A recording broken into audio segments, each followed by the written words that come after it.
Bonjour à tous, je suis Fanny Limbert de la société Vika et je vous souhaite la bienvenue dans ce nouvel épisode de notre podcast Les chefs étoilés de la construction. Derrière ce micro, promoteurs, architectes, bureaux d'études et bien d'autres partageront leur expérience et vous révéleront les recettes qui ont fait le succès de grands projets. Aujourd'hui, j'ai le plaisir de recevoir Bérengère Bouvier, directrice régionale Auvergne-Rhône-Alpes de Bouygues Immobilier. Bonjour Bérengère, merci d'être avec nous aujourd'hui. Bonjour. Je vais commencer, comme tous nos interviews, par vous demander quel chef étoilé de la construction êtes-vous, Bérengère ? Est-ce que vous pouvez nous parler un petit peu de votre parcours ? Alors forcément un chef étoilé féminin, donc je dirais, et plutôt local, donc je dirais sans hésiter Anne-Sophie Pic, qui pour moi représente vraiment à la fois l'excellence et l'émotion dans son travail. Et pour ce qui me concerne dans mon parcours, donc j'ai un parcours d'ingénieur généraliste. J'ai fait l'INSA de Lyon, dans une spécialité qui est le génie des matériaux. Donc la construction durable me parle forcément. Et j'ai eu la chance, à la fin de mes études, de passer un an en Finlande, donc qui est aussi un pays qui est assez... en tout cas avant-gardiste, qu'il a été sur toutes les notions de développement durable au sens large. Et j'ai eu la possibilité de travailler justement sur les matériaux biodégradables pendant cette année-là. Et puis ensuite, donc j'ai commencé à travailler dans le secteur du bâtiment, dans une entreprise de seconde œuvre du bâtiment en bureau d'études, donc plutôt sur la partie matériaux. Et nous construisions quasiment exclusivement des bâtiments en verre. Donc des bâtiments de bureaux avec des grandes façades vitrées, très architecturales. J'étais dans le bureau d'études pendant à peu près 1 an et demi. Et ensuite, j'ai rejoint Bouygues Bâtiment Île-de-France sur des questions de rénovation purement. Et j'étais chargée d'affaires, donc je faisais le lien entre la direction technique et la direction commerciale sur des ouvrages de rénovation privés, que ce soit du bureau, des sièges sociaux, des hôtels, certains équipements publics également. Et j'ai fait ça pendant 4 ans. Et ensuite, j'ai voulu vraiment travailler dans la maîtrise d'ouvrage, puisque dans la partie construction, on est exécutant. Et ce qui m'intéressait, c'était d'avoir une vision un peu plus globale dans la prescription de ce l'on pouvait faire dans la construction. Et donc, j'ai travaillé pendant 5 ans chez Bouygues Immobilier à Nantes, en tant que responsable programme, directeur de programme. Et puis, cela fait maintenant plus de 10 ans que je suis à Lyon. Donc, je suis arrivée à Lyon en 2010. Et donc, j'ai occupé plusieurs fonctions chez Bouygues Immobilier. La direction des opérations, la direction de l'agence de Lyon. Et puis, à partir de 2018, la direction régionale. Voilà, donc un parcours plutôt projet, programme, avec une base plutôt scientifique et d'ingénierie. Mais dans finalement, ce métier de maître d'ouvrage qu'est le promoteur immobilier, ce qui me plaît énormément, c'est justement cette vision assez systémique et globale de ce qu'est un lieu de vie. Donc on construit des lieux de vie, que ce soit pour le logement, le tertiaire, d'autres types d'immobilier, qui sont toujours des immobiliers utiles, qui répondent à des besoins des territoires. Et donc, on est au croisement de beaucoup de disciplines, et c'est ça qui m'intéresse. Et le sujet de la construction durable est particulièrement un sujet qui, finalement, doit fédérer beaucoup d'expertises différentes pour arriver à chaque projet à conjuguer, on va en parler, j'imagine, évidemment, de la sobriété, de la responsabilité, de l'utilité sociale, mais aussi des expertises plus pointues, puisqu'on peut toucher à la santé, on peut toucher à la mobilité, à l'aménagement du territoire, à des politiques sociales, à des politiques environnementales. Donc c'est ça qui fait, je trouve, le sel de ce métier de promotion immobilière. Et donc plus de 20 ans dans ce métier pour lequel je suis passionnée. Eh ben, super, merci beaucoup en tout cas pour ce petit état de votre parcours. Alors aujourd'hui, qu'est-ce qui, dans cette trajectoire-là, a réellement fait basculer aujourd'hui votre regard sur les enjeux environnementaux, justement ? Alors je dirais qu'au-delà de mon travail, c'est, je pense, comme tout un chacun citoyen, pour moi c'est quand même 2015 les accords de Paris, qui fixe des trajectoires assez ambitieuses et qui pointent le doigt sur la nécessité qu'à l'échelle d'un pays, et ensuite décliné jusqu'à chacun des territoires et chacun des métiers, finalement, on est dans une situation où le dérèglement climatique va avoir des conséquences importantes sur nos vies. Donc ça, je pense que la première prise de conscience, c'est à peu près cette période-là où vraiment à une échelle importante, on a pu, je pense, tous toucher du doigt que nos vies allaient changer du fait des effets du dérèglement climatique à l'échelle mondiale et dans notre pays, en France. Donc je dirais que c'est ça. Et ensuite, tout ça s'est décliné aussi, j'allais dire, plus professionnellement, puisque donc, je travaille chez Bouygues, dans le groupe Bouygues et Bouygues Immobilier. Et dès 2017, nous avons eu des formations importantes. Des prises de position aussi sur des stratégies assez engagées. Alors, on appelait ça au début plutôt la RSE, la responsabilité sociale des entreprises. Nous l'avons très vite appliquée à nos métiers, donc que ce soit pour Colas, les routes, les infrastructures, de Bouygues Bâtiment, Bouygues Construction, la partie construction. Et nous, chez Bouygues Immobilier, une responsabilité particulière puisque nous sommes maîtres d'ouvrage et donc nous prescrivons un certain nombre de choses qui ont des impacts significatifs sur l'environnement. Donc au départ, je trouve qu'on a beaucoup axé les choses sur la partie énergie. Qui représente quand même... donc on a beaucoup entendu parler à ces moments-là des bâtiments passifs, des bâtiments à énergie positive, mais qui étaient quand même beaucoup des bâtiments, d'ailleurs plutôt tertiaires, plutôt d'immobilier d'entreprise, où il y avait quand même beaucoup de technologies embarquées. Mais on a pu travailler sur des démonstrateurs qui ont permis déjà de bien comprendre quel était le rôle de l'énergie dans tout un cycle de vie de bâtiment, de sa conception jusqu'à son exploitation. Et ensuite, progressivement, on s'est attelé à finalement décortiquer toute la notion carbone, donc de l'impact carbone de différents bâtiments, qu'ils soient tertiaires ou qu'ils soient logements. Et ça, je dirais que c'est vraiment à partir de 2019 que nous, en tout cas chez Bouygues Immobilier, nous avons eu vraiment des feuilles de route assez engagées sur la réduction des émissions carbone de notre activité, donc de nos bâtiments un par un. Et donc, ça s'est traduit concrètement à être en cohérence avec ces accords de Paris et donc de réduire globalement de 32% nos gaz à effet de serre d'ici à 2030 et de viser la neutralité carbone de nos opérations à l'horizon 2050. Et donc, ça s'est traduit de façon très opérationnelle en identifiant là où il y avait du carbone dans les différents matériaux des bâtiments. Et ensuite, avec la réglementation RE 2020 aussi, on a pu du coup aller travailler aussi sur les différentes étapes et les différents steps de cette réglementation qui a visé très clairement aussi le carbone. Et donc, on a travaillé sur cet indice de construction. On avait beaucoup travaillé sur l'indice d'énergie. On a commencé à travailler sur l'indice construction et c'est là qu'est venu nous, ce qu'on appelle chez Bouygues Immobilier le bon matériau au bon endroit, c'est pouvoir, en fonction des bâtiments, parce qu'ils ne se ressemblent pas, dans leur morphologie, dans leur architecture. Donc, vraiment avoir cette réflexion de pouvoir très en amont et surtout dès la conception, travailler sur ce bon matériau au bon endroit pour réussir à atteindre les performances non seulement énergétiques, mais aussi de décarbonation de nos projets. Okay. Et je dirais qu'en parallèle chez Bouygues Immobilier, et ça c'est peut-être un sujet qui sort un peu de la construction, on a très vite eu aussi toute une démarche autour de la partie de la biodiversité, puisque dans l'aspect systémique dont je parlais tout à l'heure, on se rend bien compte qu'au-delà de la finitude de nos ressources, et donc ça c'est important pour la partie construction, il y a également tout l'enjeu d'adapter les territoires à ces enjeux de biodiversité, de pleine terre, et finalement que nos territoires soient complètement adaptés à ce réchauffement climatique aussi. Et finalement, les conditions de préservation et de développement de la biodiversité sont importants. Et donc, on a eu aussi, en parallèle de toute la partie décarbonation, je dirais, toute une stratégie autour de l'exemplarité, autour de la reconstitution et la régénération de terres fertiles, et qui vont être aussi des outils régulateurs du dérèglement climatique et de son réchauffement, et notamment à chaque fois des espaces de pleine terre importants dans nos projets, des coefficients de biotope à la surface qui sont calculés, et donc on a eu aussi cette même démarche aussi ambitieuse sur finalement l'adaptation de chaque projet à ce réchauffement climatique à travers ces espaces extérieurs.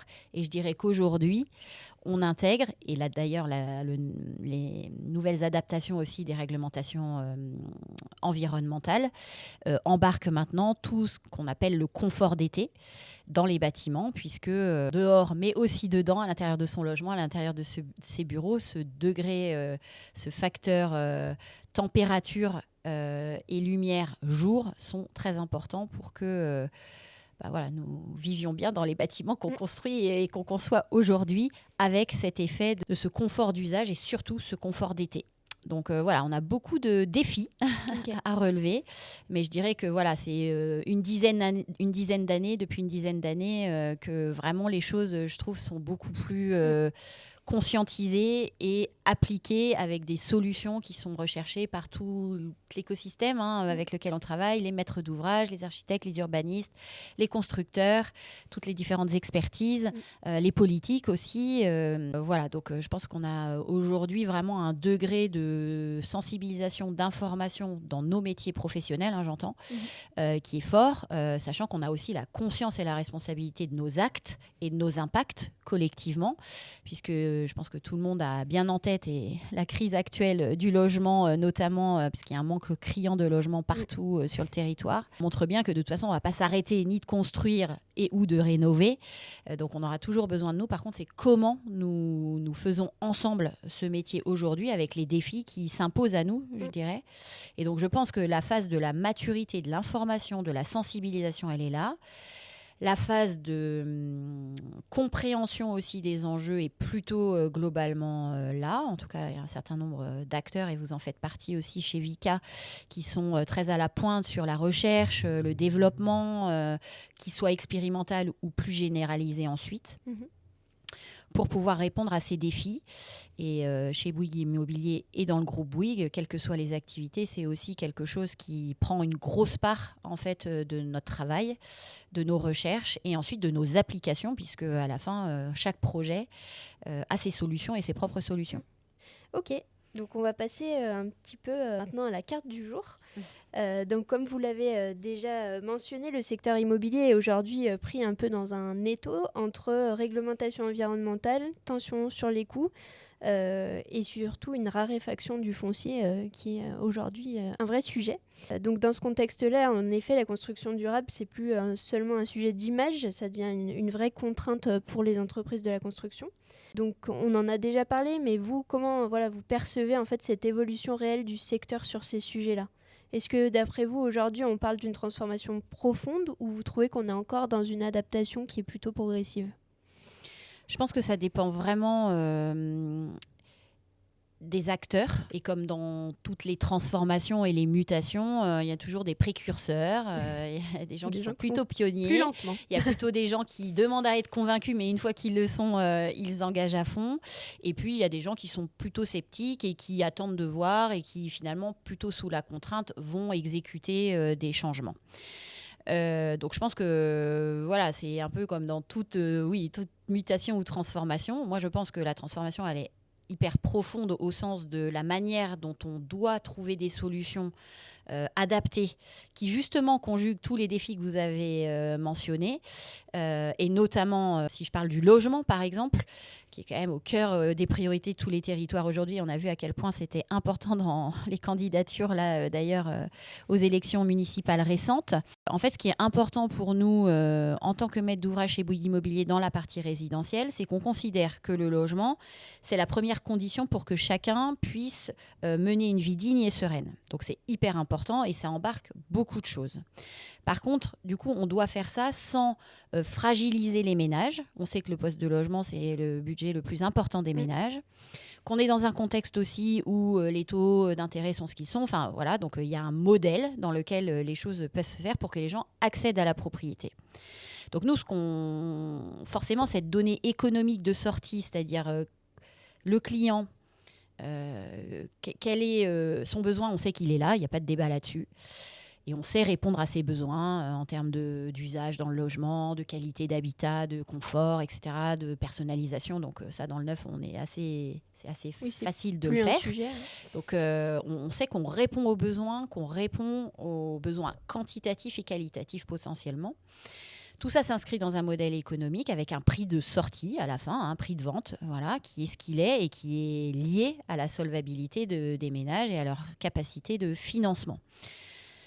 Donc cette donnée économique, dès le début dans nos projets, elle est hyper forte. La composante des coûts de construction est importante dans nos bilans, c'est le premier poste de dépense aussi. Donc en fait, on regarde vraiment ces deux leviers de façon aussi importante. On a parlé tout à l'heure, enfin vous avez parlé de la raréfaction des fonciers. Le prix du foncier, c'est aussi un coût dans nos postes de dépenses, comme le sont les honoraires des architectes, etc. Voilà, donc il y a plusieurs postes, mais si on regarde les gros postes, c'est quand même le coût travaux.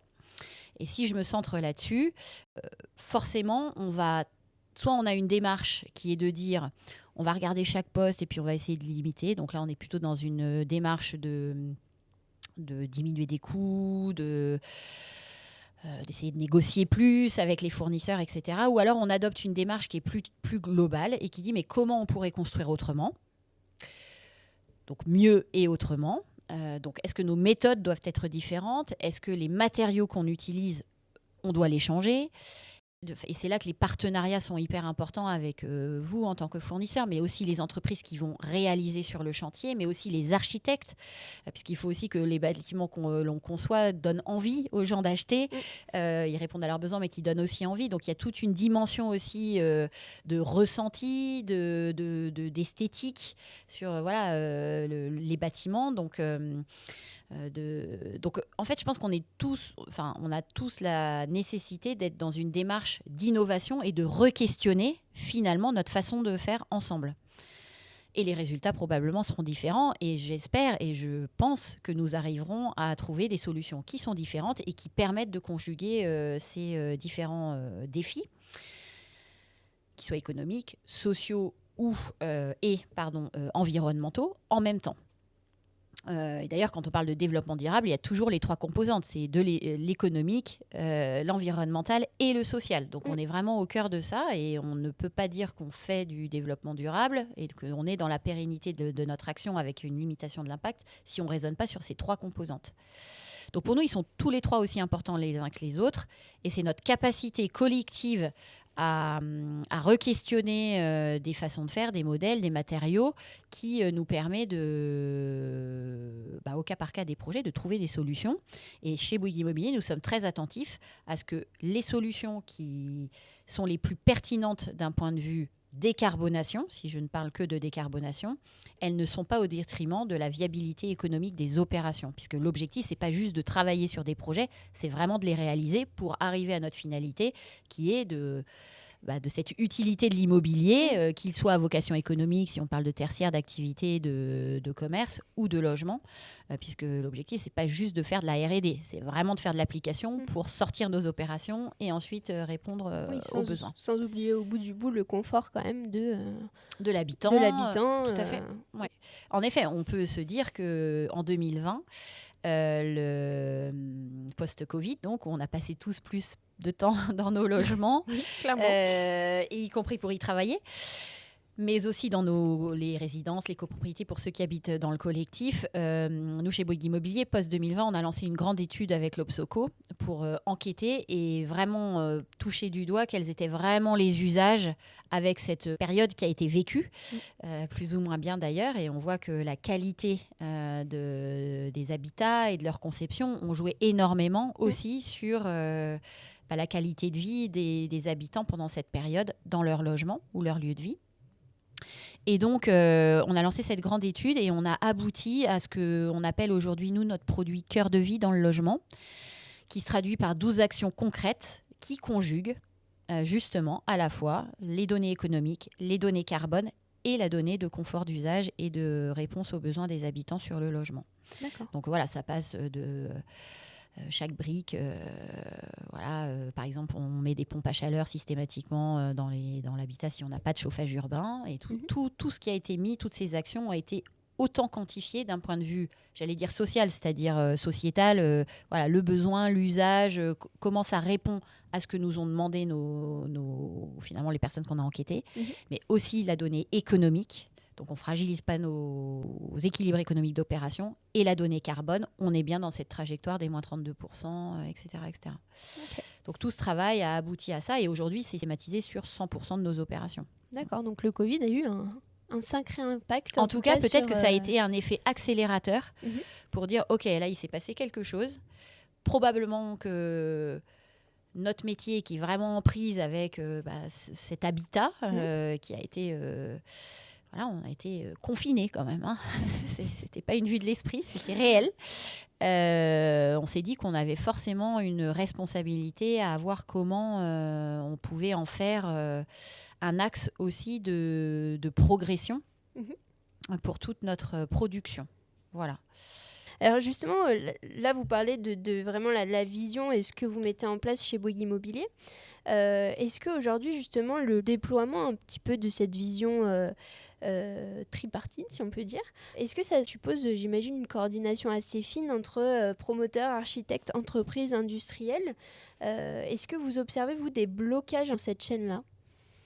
Alors, je rajouterais dans les parties prenantes quand même les collectivités aussi, hein, puisque quand même, nous sommes, en tout cas en tant que promoteurs, nous mettons en œuvre des politiques d'habitat et d'aménagement du territoire, d'urbanisme, qui sont liées à des textes, hein, les PLU, hein, les plans locaux d'urbanisme par exemple, mais aussi les SCOT, les schémas de cohérence territoriale, etc.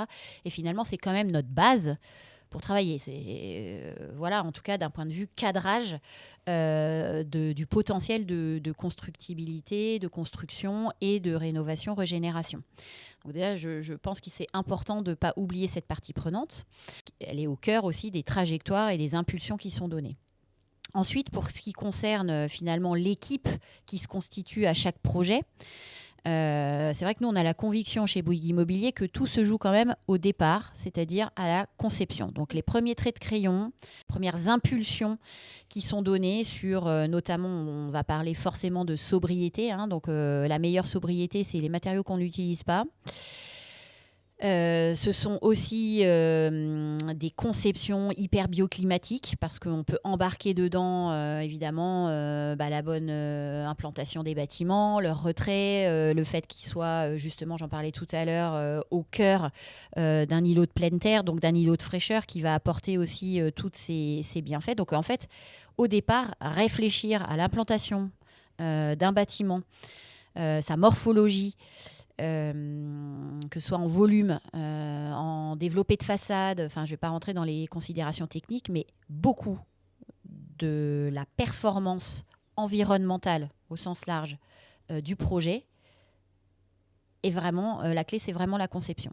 Donc ça nécessite très tôt, et c'est vrai que moi quand j'ai commencé à travailler il y a 20 ans dans ce métier, souvent on avait un architecte et un maître d'ouvrage, point.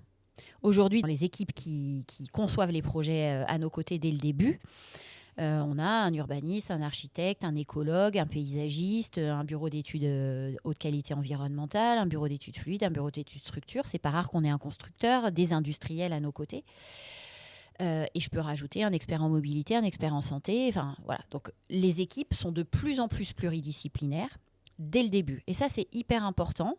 Après, il ne faut pas se perdre en route parce qu'on a aussi un sujet d'être efficace dans le temps. Hein, parce que les délais sont importants. Voilà, donc on a vu dans notre métier, notre métabolisme de projet que pour arriver jusqu'à un dépôt de permis, voire une obtention de permis, c'est extrêmement long. Pour autant, et donc c'est peut-être ça qui est en jeu aujourd'hui, c'est avoir la capacité à se mettre rapidement autour de la table avec tous les enjeux. Mais je pense que notre montée en compétences collectives aussi va faire que nous, maîtres d'ouvrage, parfois on a un peu moins besoin de certaines expertises dont on avait besoin il y a 3-4 ans. Je ne dis pas qu'on sait tout, hein, c'est pas le point. Mais voilà, on a eu une phase en fait de progression, tous, et les architectes pareil, vous j'imagine en tant qu'industriel aussi. Voilà, donc il y a eu une forme de montée en compétences collectives et de montée en maturité. Donc, il s'agirait maintenant de rendre tout ça bien plus efficient et bien plus efficace, mais sans perdre de vue que c'est au début que ça se joue pour beaucoup de choses.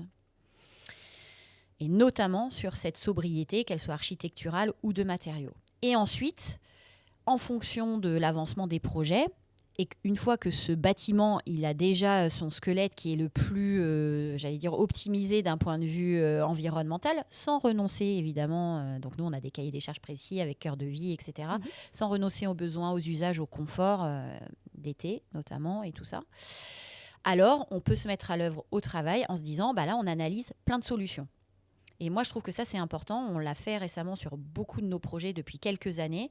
Avant même de dire, on va faire ci, on va faire ça, on va mettre tel système énergétique et puis on va mettre tel système constructif, on se pose 5 minutes en analysant tout ce qui est à notre disposition. Et aujourd'hui, on a beaucoup de systèmes constructifs qui sont à notre disposition, si je me centre sur la partie construction, sans plus parler de l'énergie forcément. Qui est arrivé vraiment le sujet énergétique, je pense à un niveau de maturité aujourd'hui qui est excellent. Après, il y a encore un travail des industriels pour encore améliorer, etc. Mais voilà, donc là, il faut vraiment qu'on s'attaque à l'indice construction dans nos projets. Et donc là, on a à disposition des bétons bas carbone ou ultra bas carbone. Vous en faites un certain nombre et nous, on les a appliqués avec vous, notamment le béton Cara. Biosourcés. Mais il y a aussi d'autres, vous avez des confrères aussi qui travaillent sur des bétons ultra bas carbone. On avait un contrat cadre aussi avec un de vos confrères. C'est l'utilisation du bois, mais quel bois? Est-ce qu'on est en façade ossature bois, des murs en ossature bois? Est-ce qu'on fait du poteau-poutre systématiquement et on fait du remplissage avec des bétons en chanvre, des bétons en paille, des bétons... voilà. Et on a la chance dans l'écosystème local, et là je vais faire un peu de chauvinisme lyonnais, une culture de cette innovation, de cette construction responsable.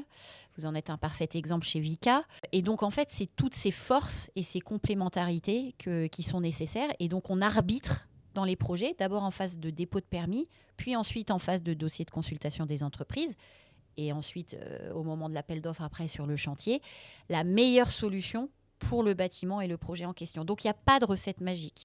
On a fait des bâtiments que en béton bas carbone avec un peu d'économie circulaire et on est seuil 2025 sans problème. Et on a même, là, je viens de déposer un permis le 6 mars dernier à Villeurbanne. On arrive au seuil 2028 de la réglementation sans surcoût. Et on est en béton bas carbone, mais on a une enveloppe de bâtiment qui est extrêmement performante et qui nous permet de ne pas forcément avoir recours, en dehors par exemple de menuiserie bois, ça nous aide un peu, d'isolation thermique intérieure au lieu d'avoir, on a de la paille. Voilà, donc il y a aujourd'hui des matériaux qui sont arrivés à maturité industrielle, qu'on peut utiliser dans nos bâtiments. Et donc, on a peu de surcoût, en fait. Okay. Là où ça devient compliqué, c'est quand on veut faire de l'expérimentation. Donc pour moi, et c'est ce qu'on a fait il y a quelques années, de l'expérimentation, nous, on a fait un projet, par exemple, à la Confluence, qui s'appelle Solis, qui était issu du démonstrateur industriel de la ville durable de 2015, donc conçu en 2015, ça fait 10 ans, et livré pour le dernier bâtiment, je ne sais plus, en 2023.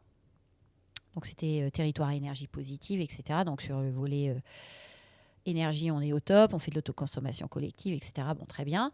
Sur la biodiversité, on est super au top aussi avec le label Biodiversity, etc. Et ensuite, sur la partie constructive, on a essayé de faire du patchwork.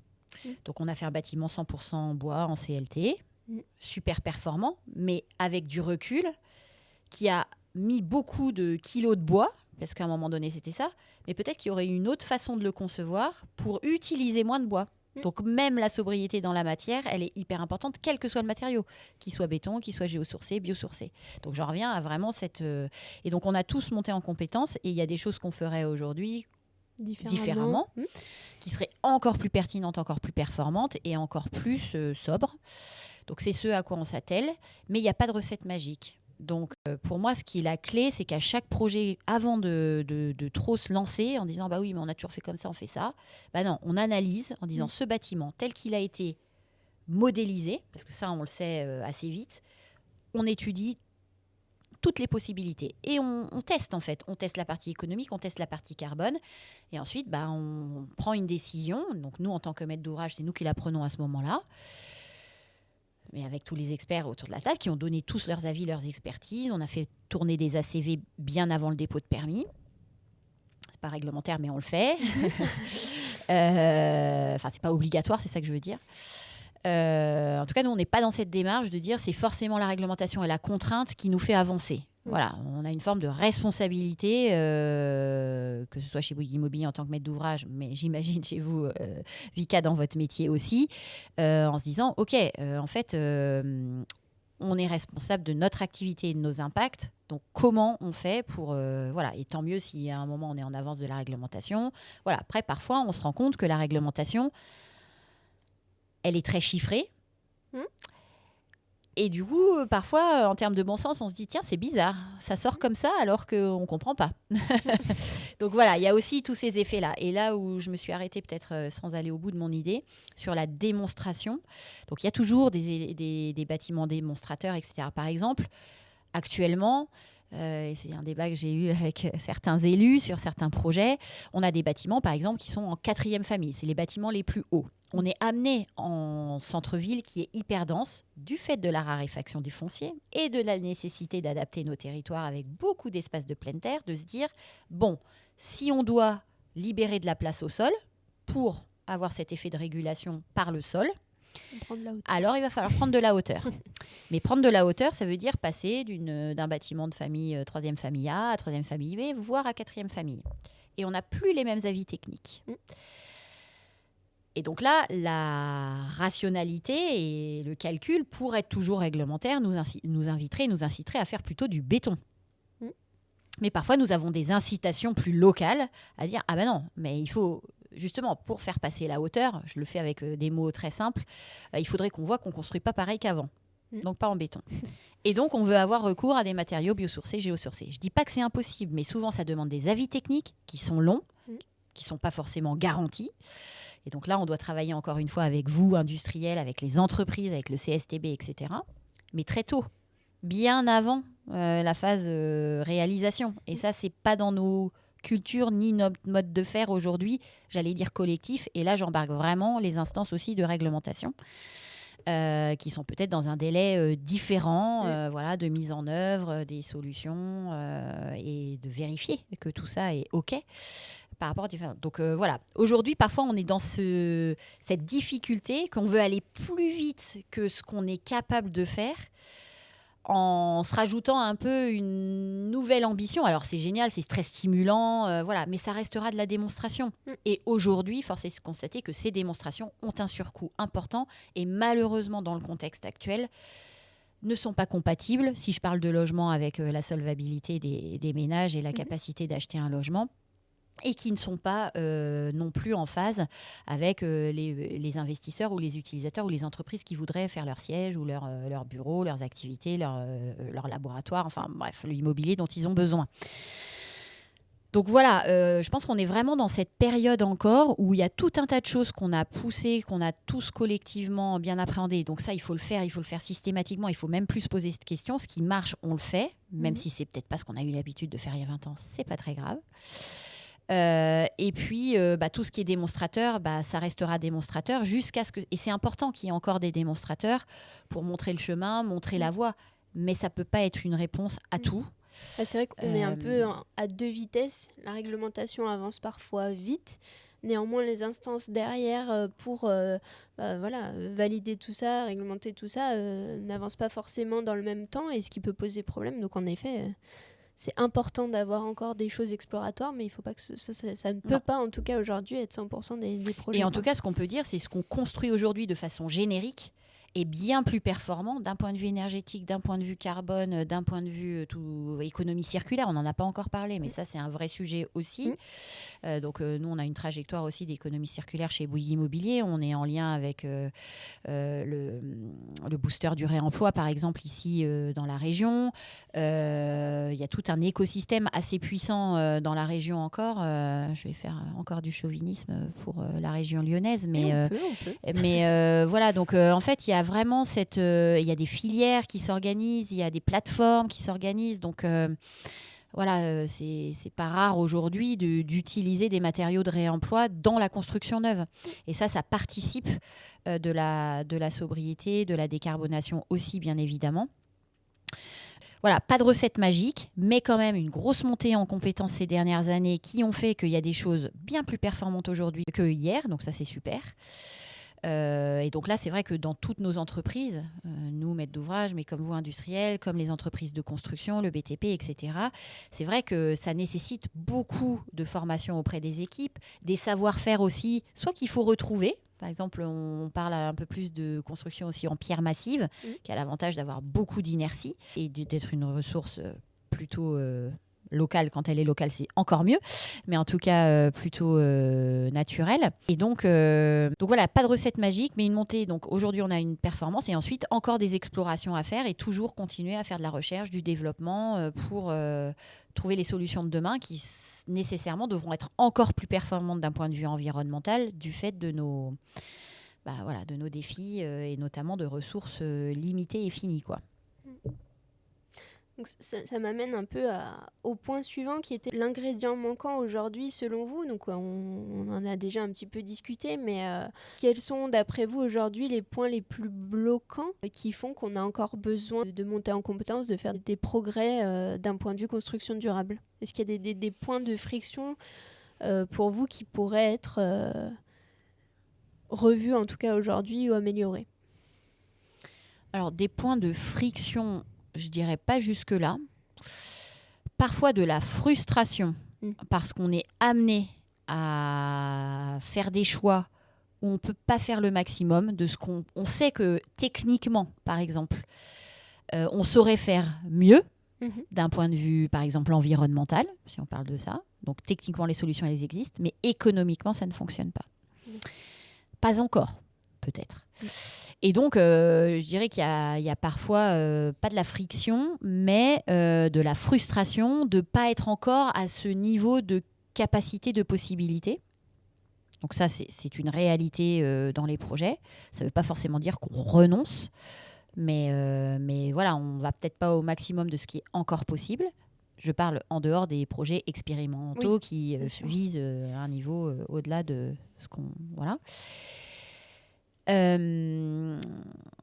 Ensuite, probablement qu'il manque un peu de tout quand même. C'est-à-dire que comme on a conscience qu'il y a une forme d'urgence à trouver des solutions, on veut aller encore plus vite, plus loin dans les seuils de réglementation, etc. On aimerait bien déjà avoir trouvé des solutions pour 2050, en 2026. Bon, voilà.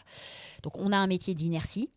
Voilà, un projet pour qu'il arrive à maturité et qu'il soit livré à son client final, à son utilisateur final, il faut au moins 4 ans. Donc en 4 ans, il se passe beaucoup de choses aussi dans les industries, voilà, les fiches, FDES, etc. Parce que vous travaillez sur tout le cycle de fabrication du matériau et donc probablement qu'on peut aussi se faire confiance collectivement pour se dire que ce qu'on embarquera dans 2 ans dans nos projets, peut-être qu'aujourd'hui... Donc, il y a une part de risque, en fait. Oui, donc, encore une fois, je reviendrai à ça, c'est qu'on n'est pas tous au même niveau de volonté de prise de risque, en se disant, OK, on n'y arrive pas aujourd'hui, mais vu la trajectoire que les industriels ont sur leur recherche, alors, peut-être que dans 2 ans, quand réellement on mettra en œuvre ce matériau, on aura gagné des kilos, etc. Et c'est là où la réglementation, parfois, elle nous embête parce qu'elle dit non, c'est maintenant qu'il faut avoir le résultat. Le résultat, il n'est pas bon. Donc, voilà.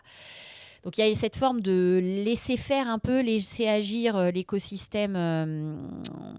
Et là, quand je dis écosystème, c'est tous ceux qui travaillent sur la chaîne de l'immobilier, de la construction, en passant par l'ingénierie, etc., l'architecte, etc. Donc c'est vrai que parfois on a peut-être la sensation d'être empêché voilà, on est un peu en décalage de phase. Il manque peut-être sur certains projets, dans certaines équipes, un manque d'audace et de oser. Voilà, si on refait le parallèle avec la gastronomie, les chefs étoilés, ils prennent des risques, ils ont de l'inventivité, de la créativité. Donc peut-être qu'on est dans un secteur quand même qui est un peu lent, un peu... voilà, donc on a besoin de se pousser un peu. Et en cela, je trouve que ce soit des accords de Paris ou des réglementations, en fait, elles nous piquent, elles nous poussent à se dire, OK, là, maintenant, il faut se réveiller. Il y a des enjeux qui ne sont pas... Donc, moi, je trouve que la réglementation, c'est bien d'un certain point, mais parfois, ça va trop loin. C'est-à-dire qu'on nous dit presque la performance à laquelle on doit arriver, mais aussi la manière de l'atteindre. Et ça, c'est pas OK. Ça serait plutôt à nous, professionnels, d'inventer la manière d'y arriver. Donc la garantie de résultats qu'on nous donne et qu'on nous fixe, que ce soit un élu quand il a des ambitions, que ce soit une réglementation quand elle fixe un objectif précis. Moi, je suis plutôt à l'aise avec ça. Par contre, quand ça devient tellement précis et que ça guide finalement la manière de faire ensemble, pour le coup, ça bride notre innovation, ça bride notre créativité. Quitte à perdre un peu de sens en plus parfois. Et parfois, on perd du sens aussi. Donc, voilà. Tout est question finalement d'équilibre. En tout cas, moi, c'est ma conviction personnelle. C'est qu'à l'heure où on a plutôt souvent des positions très tranchées sur beaucoup de choses, notre métier à nous, qui est très systémique, je ne vais pas refaire tout ce qu'on s'est dit depuis le début, mais qui embarque beaucoup, beaucoup de données et aussi de sensibilité, nécessite vraiment qu'on travaille collectivement et qu'ensuite se dégage une décision qui n'est peut-être pas la meilleure, mais qui est suffisamment bien pour résoudre la question globale qui nous est posée. Et comme autour de la table, on a de plus en plus de monde, la question, c'est qui tranche à la fin, qui décide, et ensuite, comment on se met aussi rapidement en action. Parce que ça, c'est après, une fois que les choses sont dites. Mes questions, c'était, une fois qu'on s'est dit tout ça, qui derrière la personne qui va mettre le point final et dire « Ok, on part dans cette direction-là ». Alors, je pense que chez les maîtres d'ouvrage, en tout cas pour ce que je connais, on a des structures et des organisations qui sont assez différentes. Nous, chez Bouygues Immobilier, on a des directions centrales, nationales, et puis malgré tout, la direction des projets, elle est faite localement, avec à chaque fois un directeur de projet par projet, accompagné d'experts en interne, localement aussi, notamment d'ingénierie, etc.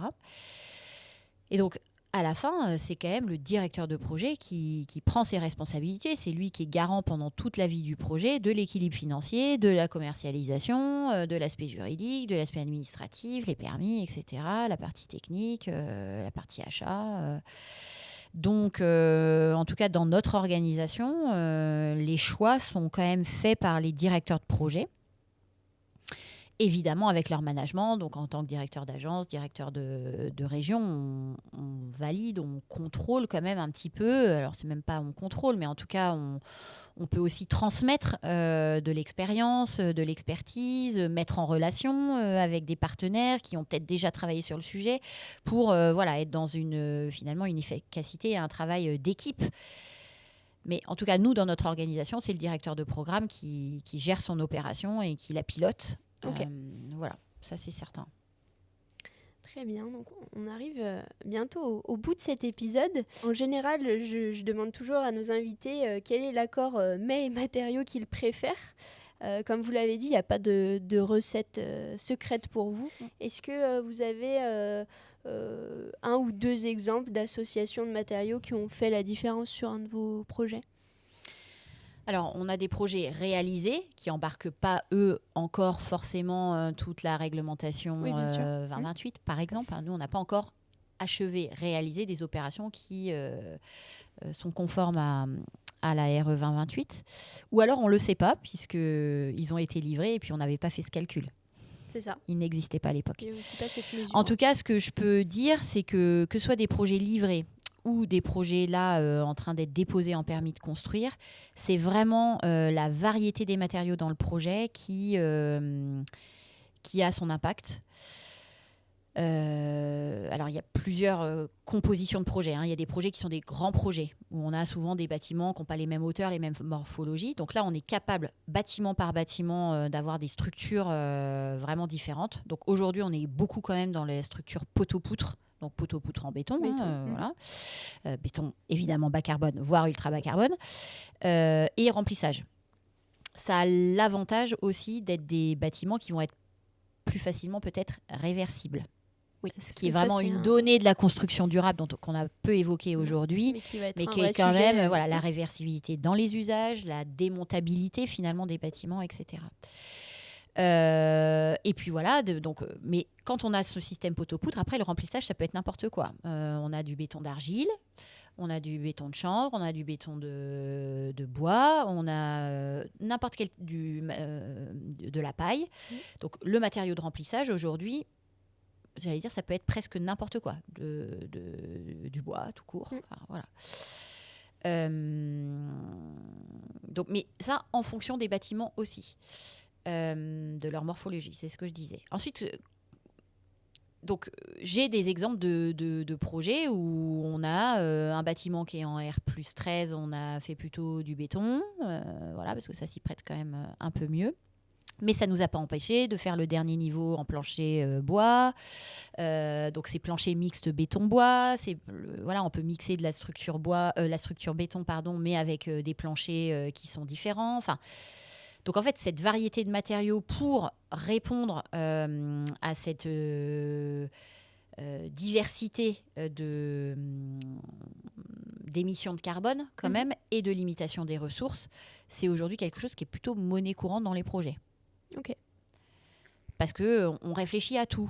Souvent, en fait, on fait une extraction de notre bâtiment, on sort sa structure, ses planchers, ses remplissages, plus les fenêtres, les terrasses, etc. Et en fait, on se rend compte qu'à la fin, on a plutôt un bâtiment qui est assez multi-matériaux, quoi. Ok.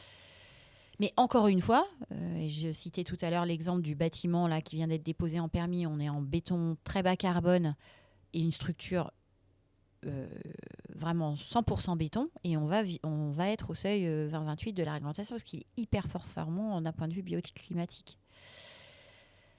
Bon, de sa compacité, etc. Et ça n'empêche pas d'avoir des balcons, un confort d'usage et de la lumière dans les logements. Enfin, ça n'enlève rien au confort tout ce qui est nécessaire pour l'habitant. Mais voilà, il y avait une composition qui était particulièrement adaptée.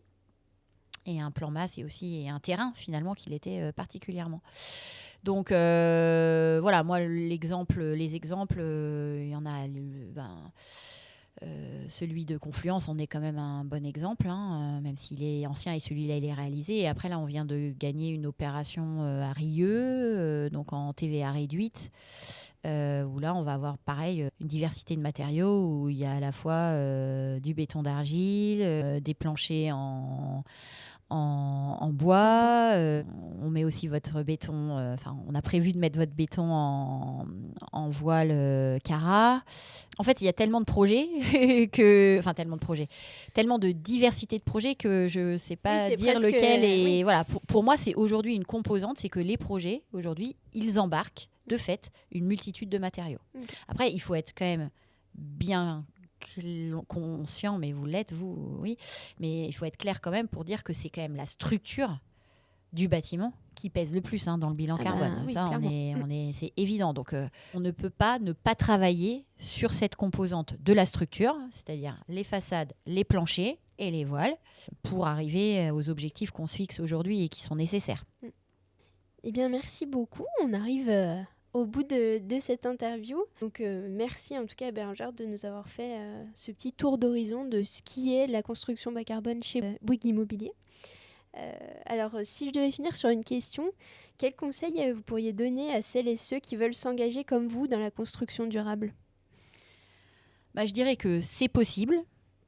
Si vous vous entourez bien, c'est-à-dire que j'insiste vraiment sur ce côté pluridisciplinaire et d'avoir les expertises très tôt en conception. Donc, c'est lancez-vous dès la phase de conception en analysant ce qui existe aujourd'hui et ce qui peut être fait en partenariat avec les acteurs du territoire qui sont... alors, plutôt les acteurs du territoire, c'est vrai que y a une donnée peut-être qu'on n'a pas... analyser les forces en présence localement me semble être quand même un bon conseil pour travailler les projets. Parce qu'en fait, la construction durable, elle s'inscrit dans un territoire. Et en fait, les enjeux du territoire, ils sont liés à son climat, à sa façon d'être, enfin même sa conception, au sens de son histoire, son identité architecturale. Et voilà, et donc il y a des savoir-faire aussi qui existent. Voilà, on n'a pas... partir de zéro me semble être un mauvais conseil. Par contre, se lancer en diagnostiquant ce qui existe déjà me semble, et en s'entourant bien et en travaillant en équipe, me semble être un bon conseil, et avec la certitude qu'on y arrive, et on y arrive déjà. Donc, il faut oser. Très bien. Merci beaucoup, Bérangère.